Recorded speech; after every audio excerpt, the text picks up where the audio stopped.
ፀሐይ ብንሞቃትም ባንሞቃትም ሙቀቱ አይቀንስም። ድንግል ማርያምንም ብናከብራትም ባናከብራትም ማናከብሯታል? ስሟ የተመሰገነ ይሁን እመቤታችን። አትፍሪ አለ። የኔ የመልአኩ ምስጋና ነው የሚደንቅሽ፣ የኔ የገብርኤል ሰላምታ ነው የሚገርምሽ። በእግዚአብሔር ፊት ሞገስ እኮ አግኝተሻል። የኔን ተይው፣ የኔን ደስ ይበልሽ ማለት ከሆነ ያሳሰበሽ፣ እግዚአብሔርም እኮ ሞገስ ሰጥቶሻል፣ ባለሟልነትን አግኝተሻል። እነሆ ትጸንሻለሽ፣ ወንድ ልጅም ትወልጃለሽ፣ ስሙንም ኢየሱስ ትይዋለሽ አሉት። ኢየሱስ የሚለውን ስም ጥዑም የሆነውን ስም ለዓለም ይዞ የመጣው ሰባኪ ወንጌል መጋቤ ሐዲስ ቅዱስ ገብርኤል ነው። አንዳንድ ሰዎች ኢየሱስ የሚለውን ስም ካለማወቅ ይመስላቸዋል። እኛ እነ ቅዱስ ገብርኤል አሁን የገብርኤል በዓል ስናከብር አንዳንድ ሰዎች እንዴት ኢየሱስን ትተህ ገብርኤል ታከብራለህ? ደግሞ ለገብርኤል ኢየሱስን ሊያስተዋውቁት ነው እንዴ? ለዓለም ኢየሱስ የሚለውን ስም ያመጣው ማን ነው? ቅዱስ ገብርኤል ነው። ሰባኪ ወንጌል መጋቤ ሐዲስ ቅዱስ ገብርኤል ነው። ስሙንም ኢየሱስ ትይዋለሽ። እንደውም አንድ ሰው ኢየሱስን ለማወቅ መጀመሪያ ገብርኤልን ማወቅ አለበት፣ አለዚያ ቤት በኩል አልፎ አገኘው ያስብላል። ስሙንም ኢየሱስ ትይዋለሽ፣ እርሱም ታላቅ ነው፣ የልዑል ልጅ ይባላል። ጌታ አምላክም የዳዊት የአባቱን ዙፋን ይሰጠዋል፣ በያዕቆብ ቤት ላይ ለዘላለሙ ይነግሳል፣ ለመንግስቱም ፍጻሜ የለውም ማለት። አሁን ልትናገር ነው። እስቲ ስሟት እመቤታችን። እስካሁን ዝም ብላ ነበር። ተናግራ ማታቀው ድንግል በልቧ እንዴት ያለ ሰላምታ ነው ብላ አስባ ነበር። ልትናገር ጀመረች። የመጀመሪያ ንግግሯ ወንድ ስለማላውቅ ይህ እንዴት ይሆናል አለች። እምኀበ አይቴ ረከብኮ ዘከመዝ ምስራተ፣ እንዲህ አይነቱን ዜና ኬታ መጣኸው? ምድር ያለ ዘር ልታበቅል ሴት ያለ ባል ልትወልድ እንዲህ ያለውን ዜና ኬታ መጣኸው ማለቷ ነው ይላሉ። ወንድ ስለማላውቅ እንዴት ይሆናል አለች። እንዴ እመቤታችን ወንድ የሚባል ባይኗ አይታታውቅም እንዴ? ታውቃለች። ያሳደጓ ካህናት ወንዶች ናቸው። ቅዱስ ዮሴፍ ወንድ ነው። ወንድ ስለማላውቅ እንዴት ትላለች? ልታገባ ታጭታ የለ ወይ? እንዴት ነው ይላል ሰው። ይሄን መጠየቅ አለባችሁ። አንዲት ሴት ልታገባ አንድ ወር የቀራት ሴት ወንድ ልጅ ተወልጃለሽ ተብሎ ሲነገራት ወንድ ስለማላውቅ እንዴት ይሆናል ትላለች? አትልም። የልጁ ስሙ ማን ነው የምትለው አይደል? አመጋገቡ እንዴት ነው የምትለው? እንደ ሶምሶን እናት። እመቤታችን ግን አግብቶ ወልዶ የመኖር ሐሳብ በልቧ ውስጥ አልነበረም። መልአክ መጥቶ ልብ አድርጉ እየነገራት ያለው እኮ ተራ ሰው ተወልጃለሽ ብሎ አይደለም። የልዑል ልጅ ይባላል። ጌታ አምላክም የዳዊት የአባቱን ዙፋን ምን ይለዋል? በያዕቆብ ቤት ላይ ለዘላለሙ ይነግሳል። የዘላለም ንጉሥ ተወልጃለሽ ሲላት እንኳን ትንሽ ሐሳቧን አልቀየረችም። አንዲት ሴት አሁን በድንግልና ለመኖር ያሰበች ሴት ንጉሥ ተወልጃለሽ ስትባል እንደው ትንሽ ውሳኔዋን አታጤነው? አይ ንጉሥም ወልድ ከሆነማ መቼስ ትላለች። እመቤታችን ግን ትንሽ እንኳን ሐሳቧ አልተነካም። ወንድ ስለማላውቅ እንዴት ይሆናል አለች። እንኳን አንዳንድ ደፋር ሰዎች እንደሚሉት ድንግል ማርያም ብዙ ልጆች ወልዳለች የሚሉ ሰዎች አሉ። አልበቃት ብሎ ማለት ነው ክርስቶስን ያህል ልጅ ያላት ድንግል ማርያም ሌላ ወልዳለች ማለት አልበቃ ብሎ ነው። እሱ ሌላ ምንም የሚያስጨምር ነገር አለ?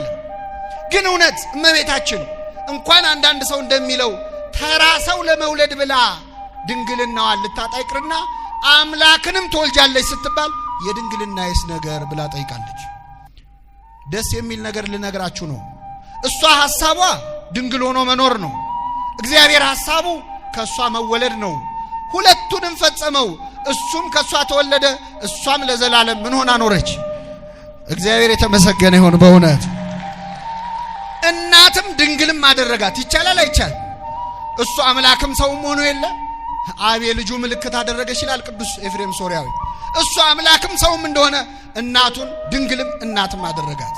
ቅዱስ ገብርኤልን ጠየቀችው፣ ወንድ ስለማላውቅ እንዴት ይሆናል? ይሄ ጥያቄ እንዴት የበሰለ ጥያቄ ነው! እንዲህ መጠየቅ ባለመቻሏ እኮ ነው ሔዋን ከገነት ያስወጣችን ሁላችን። እመቤታችን ለገብርኤል የጠየቀቻቸውን ጥያቄዎች ሔዋን ለእባብ ብትጠይቀው ኖሮ የሰው ልጅ ከገነት አይወጣም ነበር። እንዴት ይሆናል? እንዴት ዕፀ በለስ ተበልቶ አምላክ ይኮናል? ምን ማለት ፈልገ ነው ብትል ኖሮ የሁሉ ችግር አይመጣም። አስጨነቀችው መልአኩን። ርቱዐ ሃይማኖት የተባለው የቤተ ክርስቲያናችን ሊቅ ምን ይላል? ማርያም ሆይ አትፍሪ፣ ጠይቂው፣ በደንብ ጠይቂው ገብርኤልን። አንቺ ካልጠየቅሽው በኋላ ሰዎች እኛን በጥያቄ ያስጨንቁናል። እንዴት ይሆናል የሚለውን በደንብ ጠይቂው። ቅዱስ ገብርኤል ጥያቄ መጣበት። የገብርኤልን ጠባይ እኮ እዚሁ ምዕራፍ ላይ አግኝተነዋል። ዘካርያስ ጋር ሄዶ ትወልዳለህ አለው። ሚስት ኤልሳቤጥ ትወልድልሃለች ሲለው እንዴት ይሆናል? እኔ እንደሚሆን በምን አውቃለሁ አለ። እንዴት በምን አውቃለሁ ትላለህ? እኔ እኮ በእግዚአብሔር ፊት የምቆመው ማን ነኝ? ምን ምልክት ትፈልጋለህ? እኔ ራሴ ምልክት አይደለም ወይ? ምን ማስረጃ አስጠየቀ? ካህን ሆነ ይህን ትላለህ? በል ይሄ እስኪፈጸም ድረስ ምን ትሆናለህ? ዲዳ ትሆናለህ ብሎ ልሳኑ ዘጋው። ተአምር አይደል የፈለግከው? የተዘጋ ማህፀን እንዴት ይከፈታል ካልክ ይሄው ልሳንህን ዘጋዋለሁ። ልሳን መልሶ ምን ይላል? ይከፈታል። ልሳን የሚዘጋ ማህፀን ይዘጋል። ልሳን የሚከፍት ማህፀንን ይከፍታል። ይሄው ማስረጃ ሰጥተዋል። አንዳንድ ሰው ከእድሜው ጋር ማሄድ ነገር ሲናገር እንደው ዘላችሁ አፉን ያዙት አይላችሁ? እንደው በቃ ከሱም ማይጠበቅ ነው። ገብርኤል ግን ዘሎ አፉን መያዝ አስፈልገውም። ልሳኑ ዘጋው ዘው ማለት እመቤታችንን ግን እንዲህ ማድረግ አይችልም። ምክንያቱም ከዚያ በፊትም ከዚያም በኋላም ያለ ወንድ ዘር ጸንሳ የወለደች አንድም ሴት የለች። ገብርኤል መልስ ሰጠ። መንፈስ ቅዱስ ይጸልልሻል፣ የልዑል ኃይልም ያድርብሻል አለ። የሥላሴ ሥራ ባንቺ ይሰራል። መንፈስ ቅዱስ ብሎ መንፈስ ቅዱስን፣ ልዑል ብሎ አብን፣ ኃይል ብሎ ወልድን። የሥላሴ ሥራ ባንቺ ይሰራል። ካንቺ የሚወለደው ቅዱስ የእግዚአብሔር ልጅ ነው። እነሆ ዘመድሽ ኤልሳቤጥ ካረጀች በኋላ ምን ብላለች? ጸንሳለች። መካን ትባል ለነበረችው ይኸው 6 ወር ሆኗታል። ይሄም ማስረጃ አይሆንም። ኤልሳቤጥ የጸነሰችው ከባሏ ነው። ድንግል ማርያም ግን ትጸንሻለሽ የሚላት ያለ ባል። ቅዱስ ገብርኤል ወዲህ ቢል ወዲያ ቢል ማስረጃ ሲያጣ ምን አለ? ለእግዚአብሔር የሚሳነው አይሻልም? ምን አስጨነቀው? ጠበሉ እንዴት ያድናል? እምነቱ እንዴት ያድናል? ውሃ አይደል ወይ አፈር አይደል ወይ ካሏችሁ አትጨናነቁ ምእመናን። ለእግዚአብሔር የሚሳነው የለም በሉ። እንዲህ ብላችኋቸው ክርክር ከቀጠሉ በእግዚአብሔር አያምኑም እነዚህ ሰዎች። ስለዚህ ጊዜ እንዳታጠፉ። ልክ ለእግዚአብሔር የሚሳነው የለም ሲላት እመቤታችን ርዕስ ያደረግነውን ቃል ተናገረች። እነሆኝ የጌታ ባሪያ እንደ ቃልህ ይሁንልኛል።